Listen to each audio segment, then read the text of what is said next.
Boa tarde, nós do De Olho Neles trouxemos uma convidada especial, Juliana Rodrigues, que trabalhou comigo e tem um filho portador de deficiência, Teia.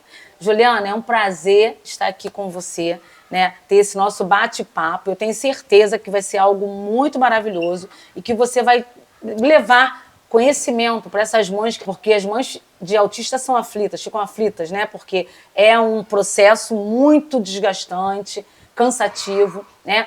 E aí hoje, Juliana, eu estou muito feliz em poder estar conversando, poder passar para essas mães o que você passou, a sua experiência, a sua trajetória de vida. Seja muito bem-vinda, tá bom? Obrigada, Jaque, pela oportunidade, por ter lembrado de mim. Também é um prazer, né, estar aqui para falar um pouquinho da minha experiência, não só com meu filho, mas com as outras crianças que também apresentam deficiência. Eu também aprendi muito com elas, né, e estou aqui para dividir também um pouquinho do que eu sei. Então, Ju, o nosso bate-papo vai ser para você mostrar para os pais, né, como que você detectou, como foi a parte do luto. Então, a gente vai falar um pouquinho de cada coisa. Primeira perguntinha, quando que você viu que tinha algo diferente no Miguel? A partir de que momento? Né? Tem o nascimento, a gente leva para casa e a gente começa a observar o quê? Você começou a observar o quê? Você e seu esposo, né? Eu, primeiro, assim, coisa de diferente que eu achei nele foi a parte da linguagem, né? Porque eu tenho um filho mais velho e com a idade ele de falar, né? Ele não estava falando nada, balbuciava, fazia muitos sons, né? E né, comecei a achar estranho, né? É diferente. É diferente, né?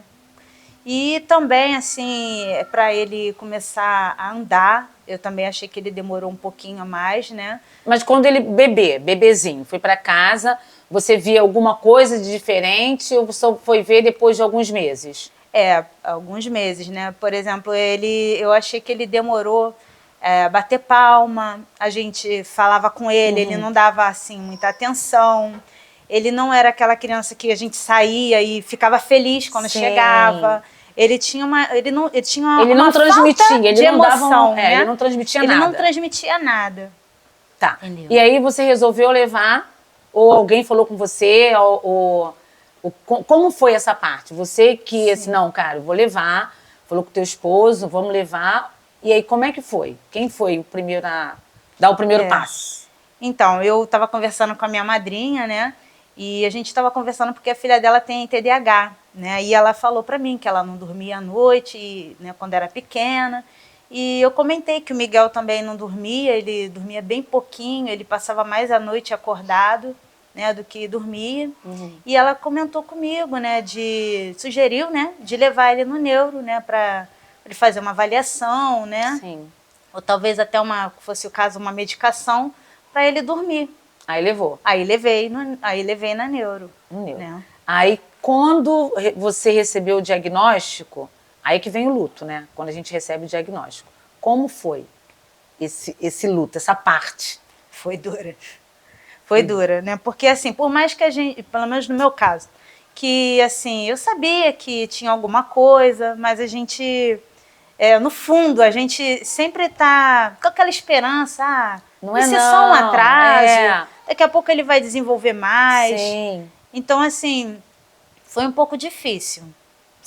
Porque o primeiro momento a pessoa não acredita, né? Quer tentar várias, né? Sim. Vários recursos, várias saídas para não chegar naquilo ali. Verdade. Entendeu? Para mim foi um pouco difícil, mas conforme ia passando o tempo, começou as terapias, né? Aí a gente vai, né, aprendendo, eu pelo menos aceitei mais, né? No início foi bem difícil, né? Mas com o tempo a gente vê que é aquilo mesmo, né? Não aí tem que né? Aí tem que correr na frente, né? Correr na frente. Vocês tiveram, Ju, rede de apoio? Não. Eu falo assim, rede de apoio. Não só em volta, hospital, neuro, fono, nada disso não. Eu falo assim, nesse momento aí, porque você tem que dormir. Sim. Aí, era você e teu marido, mas você teve assim, tua sogra, alguém que te ajudou? Teve alguma rede de apoio? Não tive rede de apoio nenhuma. Né? Ao contrário, quando a gente falava das suspeitas, né, que eu levei no médico, né, todos os profissionais que avaliaram, né? E não acreditavam. Não, isso aí não é nada. Para de procurar doença para o seu filho, ele não tem nada. Ah, é porque ainda é pequeno, daqui a pouco fala, daqui a pouco anda. Não é nada. As pessoas não acreditavam. Você é doida. Para com isso. Ninguém nunca deu apoio, nunca deram crédito, né? Muito pelo contrário, só criticavam, né? E nesse momento é a hora que a gente precisa mais de apoio, né? Porque é um baque, né? Então a gente precisa também de um apoio. Então só tínhamos um ou outro, eu e o meu marido, né? E o nosso filho, né? E enquanto não tem a questão, né, do diagnóstico, laudo ali, né? Sim. Aí fica sem dormir. Sim. A criança não está com o medicamento, então ela fica super agitada. Muito. E isso mexia com vocês, no relacionamento de vocês, na vida de vocês, porque você também tem outro filho. Sim. Né? Sim. Eu queria que você falasse um pouquinho. Então, é muito difícil mesmo, né? Então, é para todas as mães, né? Para a gente cuidar de alguém, a gente precisa estar bem, né? E se você não consegue dormir, se você não consegue comer, você não está bem. Eu vivia que nem um zumbi, com sono, cheio de olheira, né? E isso me deixou muito assim abatida, né? Porque eu não conseguia fazer mais nada. Para tomar um banho, um sacrifício, para comer, um sacrifício. Então é muito difícil ficar sem apoio, né? E meu marido indo trabalhar, eu ficando em casa sozinha. Porque tem que trabalhar, tem que comprar remédio, tem que comprar as coisas, tem que trabalhar. Exatamente. Né? E você não trabalhava. Eu não trabalhava, estava ali para cuidar dele, né? Porque se antes era difícil com um filho que não tinha nenhum tipo de deficiência, para alguém ficar, alguém de confiança ou até uma paciência, né? Uma pessoa que fosse ficar já é complicado. Com uma criança que precisa daqueles cuidados especiais, é mais difícil ainda. Então, eu nunca tive nenhum apoio desse tipo. Sempre foi só eu e meu marido. E aí, Jô, a criança cresce, né? Você começou a dar o medicamento, que ele hoje faz uso. Sim. Hoje ele faz uso de medicamento. Faz. Qual medicamento? Ele usa Risperidona. Risperidona. Isso. E quando ele não usa o medicamento, como é o comportamento do Miguel? Ele fica muito agitado, né? É muito elétrico, né? Ele também é hiperativo, né? E fica muito difícil de lidar, né? Para ele dormir, para ele até se concentrar, porque o remédio ele não é só para deixar ele mais calmo, né? Uma das doutoras, uma das que atenderam, né? É uma terapeuta ocupacional. Ela conversou comigo sobre Risperidona. Ela me disse que ele agia também na parte central do cérebro, né? Que fazia com que ele fosse aprender mais rápido, né? Porque ele precisava de concentração. Fosse desenvolver o lado cognitivo dele. Isso, exatamente, porque ele tem deficiência intelectual. Intelectual, eu vi no laudo. Então, ele precisava desse remédio não só para ele dormir, né? Mas para também ele se concentrar, né? Trabalhar nessa parte central do cérebro que ajuda na aprendizagem. Sim. Depois o Miguel foi para a escola. Sim. Né? Antes do Miguel ir para a escola, vou fazer uma perguntinha. Você sofreu algum preconceito? Tipo assim, na época, né? Porque tem as festinhas, né? Vou para casa do papai, da mamãe, do vovô, da titia, né? Quando você chegava em determinados lugares, você sofria esse tipo de preconceito por ele não ter ainda o medicamento, não tomar medicamento, né? Por ser uma criança agitada, né? Porque alguns batem, eu não sei se é o caso do Miguel, né? Ficam agitados, bate. Você sofreu esse tipo de preconceito? Eu sofri sim, foi em casa mesmo, né? Uma prima dele, né? Tinha um filhinho da idade dele e ele, na agitação dele, ele deu um empurrão no menino.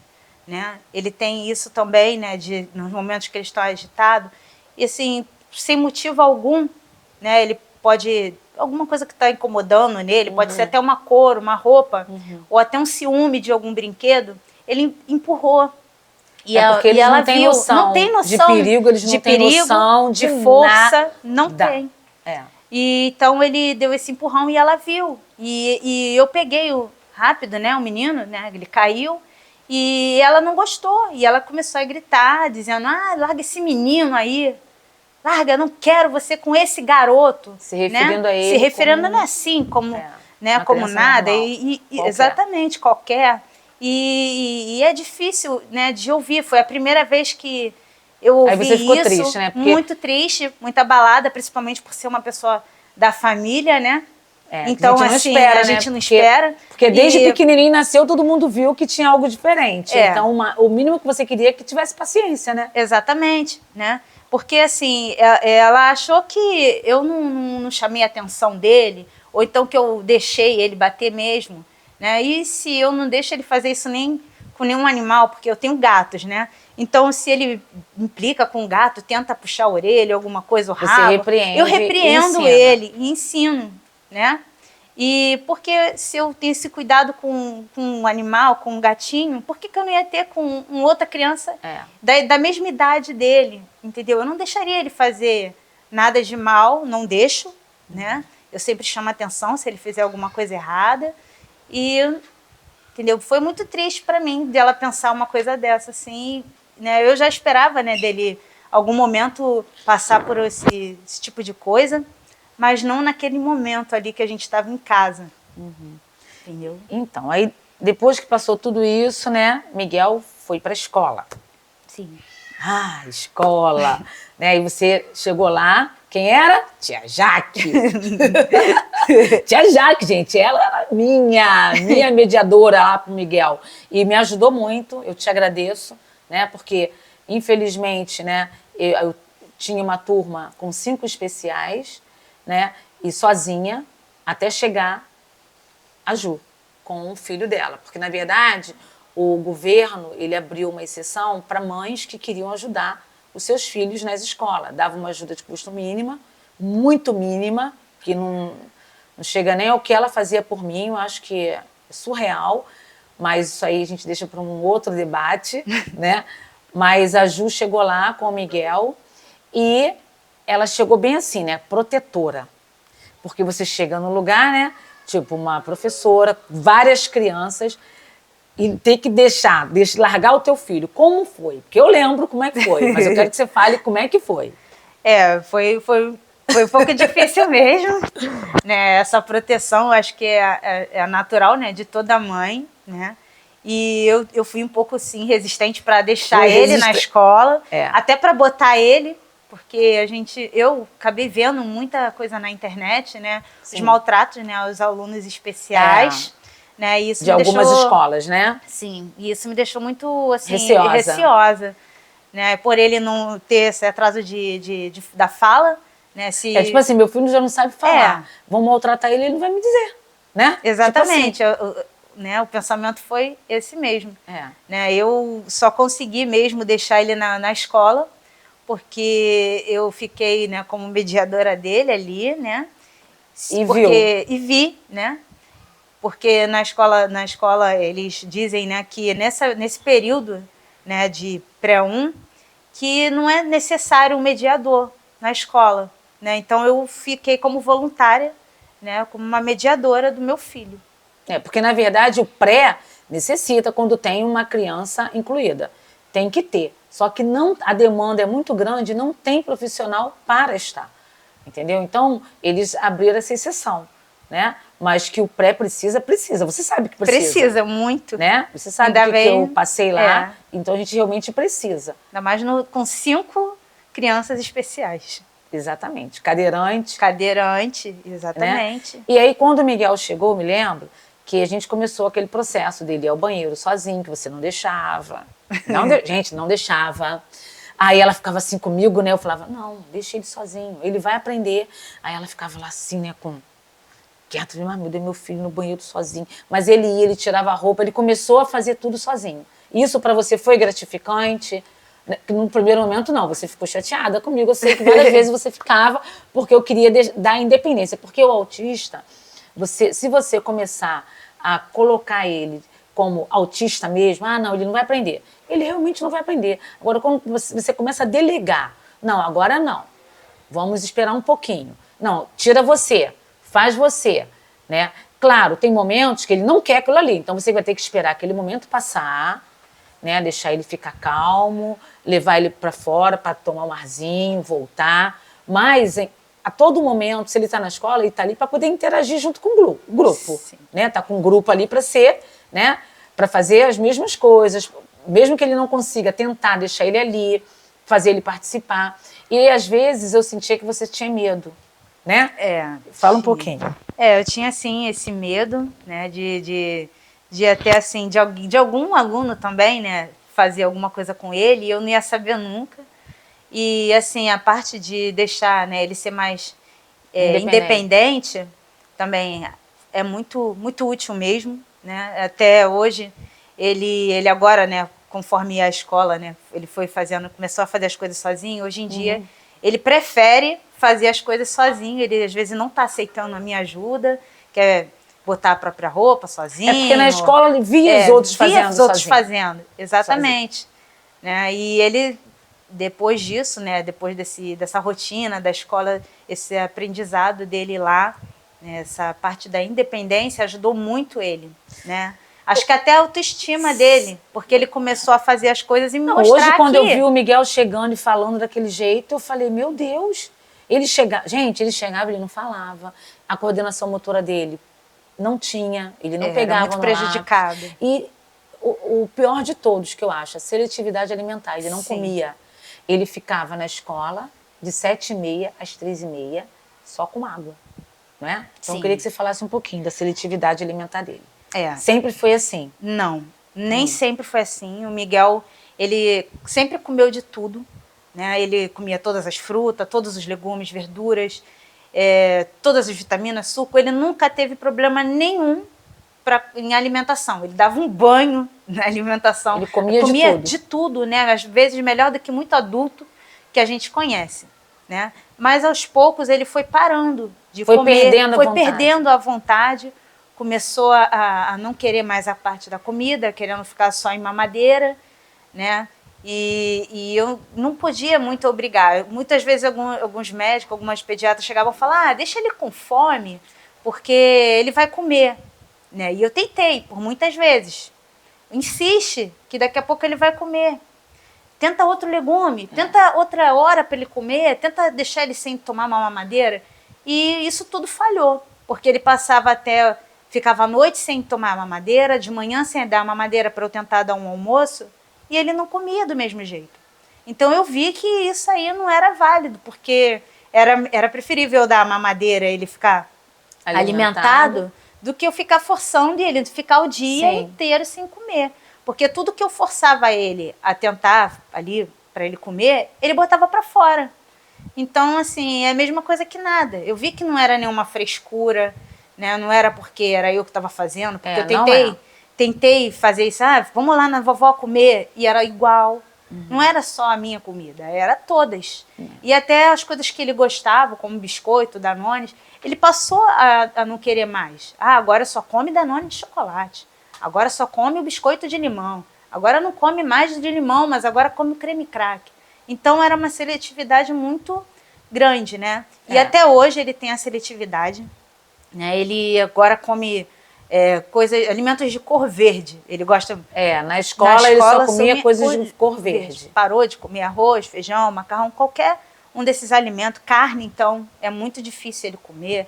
Quando ele chega a comer um pedacinho de hambúrguer, um pedaço de linguiça, coisas assim. Ele não comia pão, aí agora come. Então tem dia que ele não quer o pão, mas ele quer um biscoito de creme cracker. Então tem dia que ele nem quer mais nada.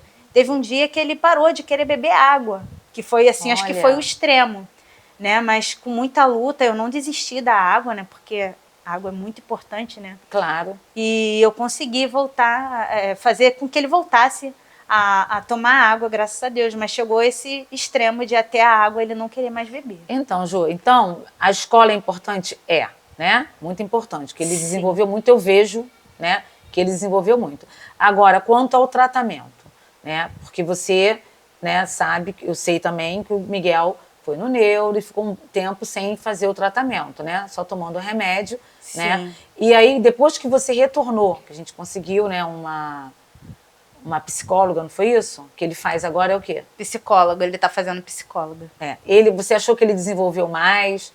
Porque eu lembro que você chegava lá dizendo que ele não queria falar com a doutora, que ele não aceitava a doutora, porque ainda tem isso, que a criança tem que se sentir segura.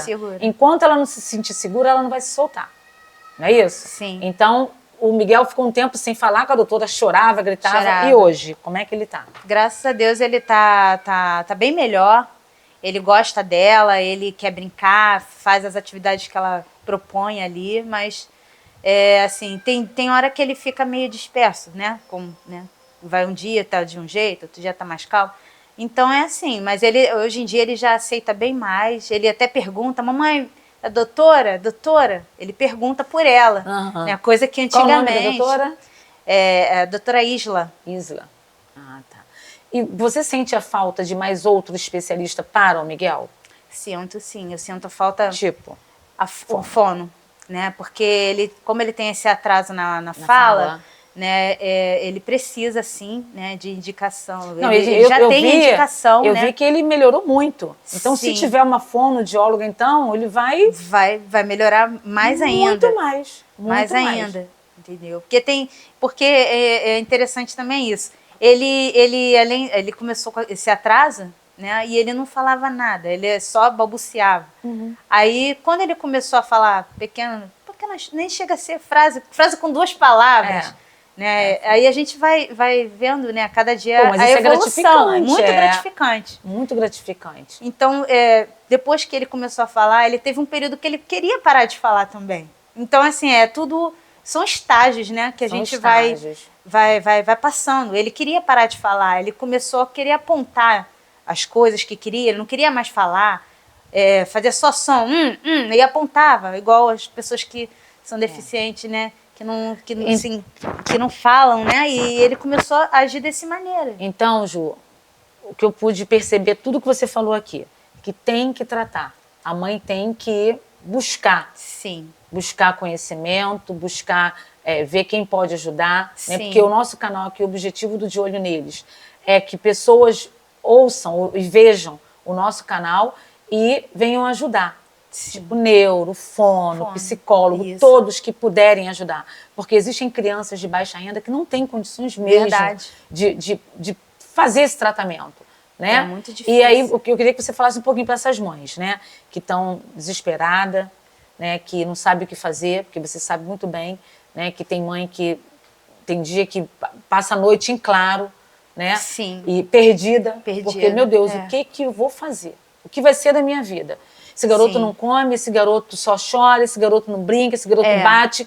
Porque existem vários níveis do TEA, né? Sim. Tem vários níveis. Então, o seu é leve, né? O seu é leve, mas existe aquele que bate, aquele que não fica em lugar nenhum. Sim. Né? E a mãe fica nervosa e desesperada com razão. É verdade. Eu queria que você deixasse, né? Falasse alguma coisa para essas mães. Então, primeiro, procurar, né, um profissional, né? Tem que procurar um neuro, né, para fazer uma avaliação, contar tudo que está passando, se a criança dorme, se ela tem um bom relacionamento, se ele consegue se interagir com alguém, sobre a fala também, né? Ele vai sempre estar ali, né, te dando uma dica, um sinal. Um sinal, né? Um sinal. E a partir dali, daquela consulta, é onde ele começa a encaminhar para as terapias, né? Que ele precisa, né? Psicólogo, né? Um fono, né? Talvez até um psicopedagogo. Isso aí. Entendeu? Porque a partir ali, você tem que ter um norte. Tem que ter porque você fica perdida mesmo. Eu fiquei muito perdida. Então, assim, não deixa de procurar um médico. Não é normal não dormir, não é normal não conversar, não querer brincar com as crianças. Ser muito inteligente, ler com 3 ou 4 anos. Exatamente. Tanto a parte de atraso como muito desenvolvimento, isso aí são sinais. São sinais. São sinais, né? Até andar nas pontinhas dos pés, como o meu filho também, ele andou na pontinha dos pés, né? A parte da seletividade alimentar, principalmente a do Miguel, que foi severa. A coordenação motora. A coordenação motora, né? Não sabe segurar um lápis. Ah, mas é pequeno. Não espera crescer, fica atenta. Você não anda agora porque é pequeno, quando ele tiver 3 anos ele vai andar. Não, gente, não é normal. Não é a fase, é a idade, tem que esperar o tempo deles. A gente sabe que cada idade ela tem, né, o seu desenvolvimento. Tem um marco ali. Sim. A própria neuro que atendeu ele na época me mostrou uma planilha, né, para mim, meu marido, quando a gente estava na consulta. Cada fase, cada idade, ele tem que estar fazendo aquela ali. Tem que ter um progresso. Tem que ter um progresso. Ah, com 0 a 3 anos tem que fazer tal coisa, e seu Aí filho já não faz, tem que já ficar... começa a se ligar, a ficar mais esperto, ficar mais atento aos sinais, né? Porque não pode passar despercebido, não pode ficar esperando. E às vezes, Ju, chega também na escola, a gente vê, porque você viu isso muito, né? A mãe não aceita. Isso. Os responsáveis, quando a professora, quando a escola chega e fala assim, a gente quer conversar com vocês sobre o desenvolvimento do aluno. Ele não está fazendo isso, ele faz isso, ele faz... Acredita, procura, sabe? Vai ver, leva no psicólogo, conversa com uma outra pessoa, porque tem fundamento. Sim. A escola não vai falar aquilo que não é verdade, porque a criança passa a maior parte do tempo com a professora. Sim. Então, se a criança não está desenvolvendo, é porque tem alguma coisa de errado. Verdade. E quando a gente chama esses responsáveis, você via. Tinha mãe que não aceitava. Não aceitava. Entendeu? E falava que a gente não queria ficar com a criança na escola, que queria ficar de boa vida, e que não é verdade. Né? A gente quer ajudar. Porque quando a criança, né, tudo isso que a Juliana falou, quando a criança começa a se sentir mal no lugar, vocês não têm noção, ela não quer ficar ali. E você tem que entender e procurar tirar daquele momento de agitação, tá querendo bater, tira dali, leva, porque a criança sofre. Muito. A criança sofre, não pensa porque a mãe, que é mimimi, não é. A criança também sofre com isso. Muito. Não é isso? E qual é a mensagem que você deixa para esse podcast? O que você achou do De Olho Neles? O que você achou do nosso projeto? Queria que você deixasse uma mensagem. Eu queria também que o Miguel viesse aqui um pouquinho, né, para a gente poder mostrar o Miguel. Né? Queria que você deixasse uma mensagem para nós do De Olho Neles, né? E que você também divulgasse, né? Porque depois a gente vai mostrar esse podcast para as famílias, né? Para a gente poder estar ajudando. Eu gostei muito, né, do projeto de vocês, né? Acho importante mesmo, né, essas entrevistas que você vem fazendo, né, para dar conhecimento às famílias, né, às mães que, de repente, nesse momento, tá passando por essa mesma coisa que eu passei, ou até pior, né? Porque quando a gente não procura um médico, quando a gente não busca conhecimento, né? A gente fica perdido. E se não tem alguém para orientar, fica mais difícil ainda mais se você não tiver apoio da família, só você. Como eu passei, né? Só eu e meu esposo, sem apoio. Mas você não desistiu. Eu não desisti. Você não desistiu, você foi procurar, né, ajuda em outros lugares, já que você não tinha ali. Sim, é muito difícil, sei que pelo governo, pelos postos, clínica de família, é muito complicado. Um diagnóstico, conseguir um laudo. É muito difícil, né? Eu agradeço muito a minha madrinha e a minha avó Sônia, que foi quem pôde me dar essa oportunidade, né? Foi elas que me ajudaram, porque eu tive que conseguir um neuro particular, uma psicóloga particular, porque senão eu não conseguiria, porque são valores muito altos, né? Como você sabe, eu não trabalho, é só meu esposo, e para a gente ficava muito apertado, né? São valores mais... Imagina aí uns 2 ou 3 salários mínimos para você pagar por uma consulta, para você, né? Foi quando você levou. Foi quando eu levei, entendeu? Se não fosse por elas, né? Agradeço muito a Deus e a elas, em segundo lugar, por elas terem me dado essa oportunidade, né? Porque eu sei que é muito difícil conseguir no posto, numa clínica de família, né? Miguel chegando, gente. Uma oportunidade. Fala, né? Miguel, tudo bem? Uma oportunidade. Dá tchauzinho aqui, ó. Dá tchauzinho.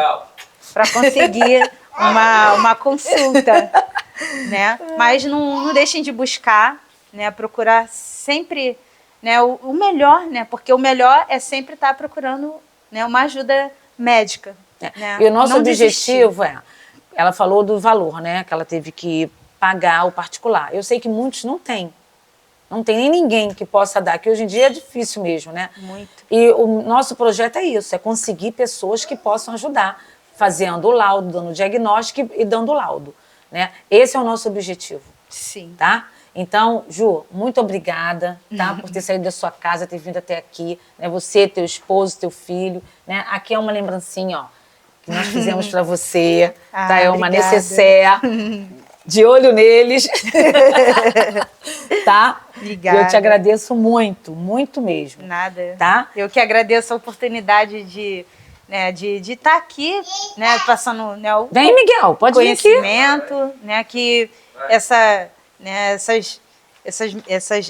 conversa, né, possa ajudar, né, alguma mãe, né, alguma família, né? Isso aí. E olha, chegamos ao final da nossa entrevista, né? E foi maravilhosa a nossa entrevista. Muito obrigada, Ju. Miguel, ó, nota 10, tô gostando muito. Agora tá falando. Falando. Você tava brincando com o Bento? Tava? Lá fora? Tava jogando bola? Viu? Muito bem. Muito obrigada, gente.